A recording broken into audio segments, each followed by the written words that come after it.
২০২৪ এ যেন এক নবদিগন্তের সূচনা। ৭১-৬৯ গণ অভ্যুত্থান পরবর্তী ২০২৪-এর ছাত্র আন্দোলন ইতিহাসের সকল বাঁক পেরিয়ে এ যেন এক শুভ্র ধ্রুবতারা। দেশের নানা পথ পরিবর্তনের সাথে ছোঁয়া লেগেছে বিচার বিভাগেও।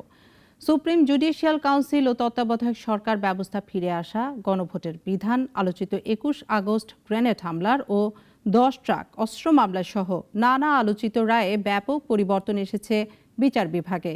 ২০২৪-এর বিচার বিভাগ নিয়ে আরও জানাচ্ছেন অলিউল রনি। ছাত্র জনতার গণ অভ্যুত্থানে শেখ হাসিনা সরকারের পতনের পর পাল্টে যায় অনেক কিছু।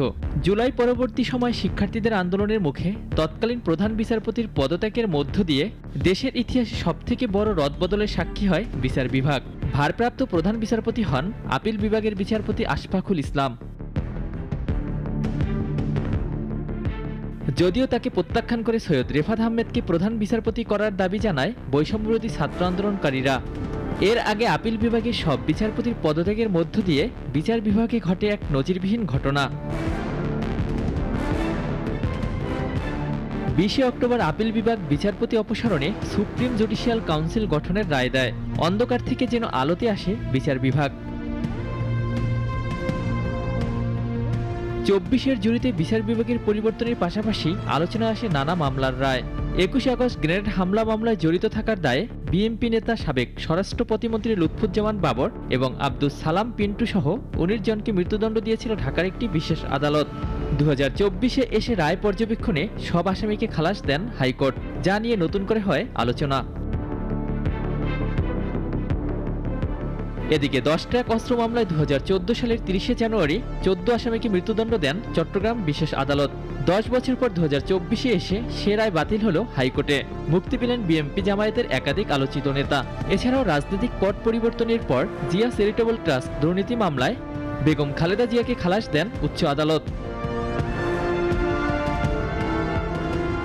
এছাড়াও গ্যাটকো বড়পুকুরিয়া দুর্নীতি মামলার অভিযোগ থেকে অব্যাহতি সহ মানহানি ও ক্রিমিনাল মামলা বাতিল হয় তার নামের।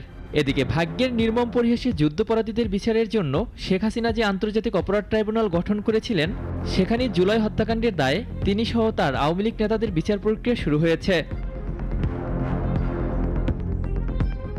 কিন্তু সবকিছুকে ছাপিয়ে দলীয় সরকারের অধীনে সংসদ নির্বাচন বিধান বাতিল করে ফিরল তত্ত্বাবধায়ক সরকার ব্যবস্থা ও গণভোটের বিধান। আইনজীবীরা বলছেন, নতুন বাংলাদেশ গড়ার প্রত্যয়ে বিচার বিভাগ হবে অন্যতম হাতিয়ার, যেখানে প্রতিফলন ঘটবে আইনের যথাযথ প্রয়োগের। তবে ২০২৪-এর বিচার বিভাগ শুধু পরিবর্তন কিংবা সংস্কারের মধ্যেই ছিল না। নতুনদের আগমনে যেমন ছিল রঙিন, তেমনি সাবেকদের চলে যাওয়া ছিল বিষণ্ণ। ২০২৪-এ পরপরে পাড়ি জমান সাবেক দুই প্রধান বিচারপতি মোহাম্মদ রুহুল আমিন ও ফয়জুল করিম। এছাড়াও আরও চলে যান সাবেক অ্যাটর্নি জেনারেল ও অন্তর্বর্তী সরকারের উপদেষ্টা হাসান আরিফ। অলিউল রনি, নাগরিক, Dhaka. Double million offer Walton fridge কিনে পেতে পারেন ২০ লক্ষ টাকা। রয়েছে কোটি কোটি টাকার নিশ্চিত উপহার।